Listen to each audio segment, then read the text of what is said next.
അറബികൾ എങ്ങനെയാണ് പൈസ ഉണ്ടാക്കുന്നത് നിങ്ങൾക്കറിയാം. UAE റിയൽ എസ്റ്റേറ്റ് മാർക്കറ്റിൽ അവരുടെ ടാക്ടിക് മൂവ്മെൻറ്റ് ഞാൻ പറഞ്ഞിട്ട് അവരുടെ കയ്യിൽ ഒരു 1 മില്യൺ ദിറംസ് ഉണ്ടാകുന്ന സമയത്ത് അവരൊരിക്കലും ഒരു പ്രോപ്പർട്ടിയിലല്ല ഇൻവെസ്റ്റ് ചെയ്യുക. അവർ ചെയ്യാന്ന് പറഞ്ഞാൽ ഓഫ് പ്ലാൻ പ്രൊജക്റ്റ് അവർ ചൂസ് ചെയ്യും, പ്രൈം ലൊക്കേഷൻ നോക്കും.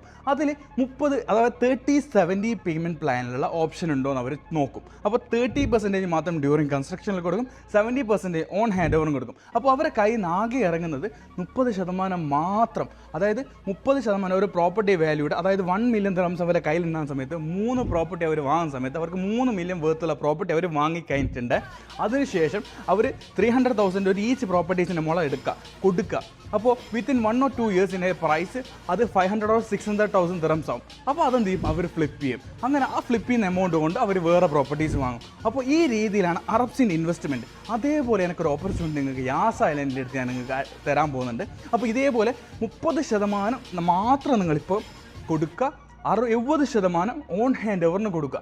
ആ രീതിയിൽ ബെസ്റ്റ് ലൊക്കേഷനിൽ ബെസ്റ്റ് ഓപ്ഷൻസ് നിങ്ങൾക്ക് താല്പര്യമുള്ള ഒരാളാണെങ്കിൽ ഇപ്പോൾ തന്നെ കോൺടാക്ട് ചെയ്യുക. അറബികൾ നമ്മളെ മുന്നിൽ നിന്ന് പൈസ ഉണ്ടാക്കുന്നുണ്ട്. അതേപോലെ നമ്മൾ മലയാളികൾ അങ്ങനെ വിട്ടുകളാൽ ശരിയാവില്ലല്ലോ. അതേപോലുള്ള ഒരു മലയാളിയാണ് ഇപ്പോൾ തന്നെ കോൺടാക്ട് ചെയ്യുന്നത്.